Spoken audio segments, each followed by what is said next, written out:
E aí, gente, prontos para mergulhar na biomecânica e na física acústica de uma das técnicas mais impressionantes do teatro musical?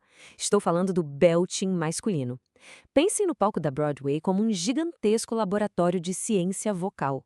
Nossa missão aqui nessa análise é desmistificar de vez o que rola dentro da laringe humana durante aquelas performances de arrepiar. Vamos nessa? Para começar, a gente precisa entender de onde vem isso. Historicamente, a expressão to belt out dava a ideia de um som forçado, sabe? Quase um grito descontrolado. Mas olha, a realidade técnica de hoje, redefinida pela ciência acústica, é outra história. É algo infinitamente mais sofisticado e muito meticulosamente calculado. Então, o que vamos ver aqui? Vamos passar pela evolução do belting, dar uma olhada na anatomia da voz, entender qual é o grande desafio do belting masculino, mergulhar na ciência dos formantes e, para fechar, ver como funciona o treinamento do baritonor moderno. Ponto 1. A evolução do belting, do esforço à liberdade. Lá no início, o belting não era uma escolha estética, era pura necessidade acústica. Imagina cantar em palcos imensos sem microfone, exigia uma projeção titânica. Só que o belting, lá dos anos 1940, cobrava um preço altíssimo do cantor, com esforço contínuo e muito estresse vocal, além de uma extensão bem limitada. Hoje é o oposto. A técnica moderna foca na saúde e na liberdade vocal. A mágica acontece graças a um controle milimétrico do músculo tireoaritenoídeo, que é a musculatura interna das pregas vocais. É isso que permite alcançar notas agudas extraordinárias sem quebrar voz. Parte 2. Anatomia da voz. Classificando o som. A grande virada de chave na pedagogia vocal moderna, especialmente com métodos como o Still Voice Training, foi parar de tratar o belting como um simples acidente vocal. Nada disso. Ele passou a ser categorizado como uma qualidade fisiológica bem distinta e, o mais importante, totalmente treinável. Ele ocupa o lugar dele ali, lado a lado com a fala do dia a dia ou o canto lírico. Pensa no corpo humano como uma máquina incrível, dividida em 3 partes: energia, fonte e filtro. E é exatamente aqui que o belting toma um rumo totalmente diferente da ópera clássica. A gente junta a ancoragem do tronco para dar aquela energia bruta, uma vibração super intensa lá na fonte, nas pregas vocais, e por fim rola toda uma modelagem acústica minuciosa no trato vocal. É essa combinação exata que cria aquele som inconfundível da Broadway. E a ciência pesada acontece mesmo na fonte fonatória. Olha esses números. O belting exige que as pregas vocais fiquem fechadas por muito mais tempo durante a vibração. É o que chamamos de coeficiente de fechamento, que no belting bate ali nos 50 a 70%.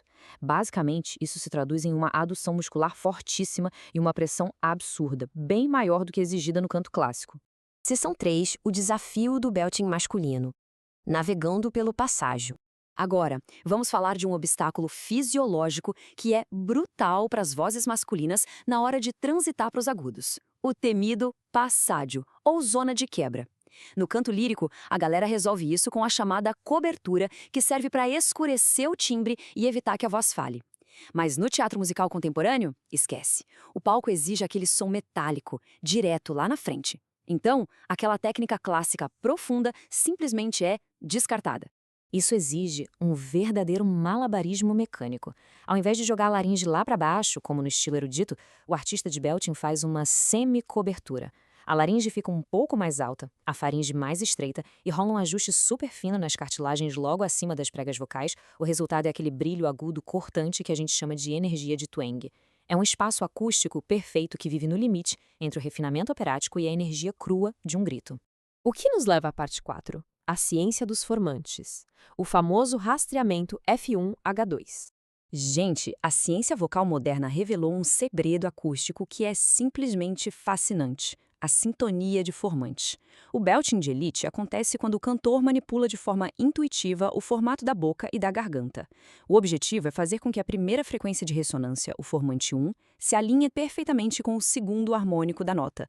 E adivinha, esse alinhamento dá um ganho de potência gigantesco. É uma intensidade brutal que corta qualquer orquestra. E o melhor, sem causar danos permanentes às cordas vocais. Mas como moldar o corpo para esse milagre acústico?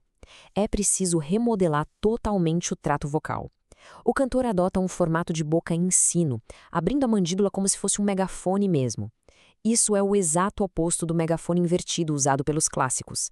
Essa forma converte a voz num verdadeiro farol de altas frequências, amplificando ressonâncias que chegam a 10.000 Hz.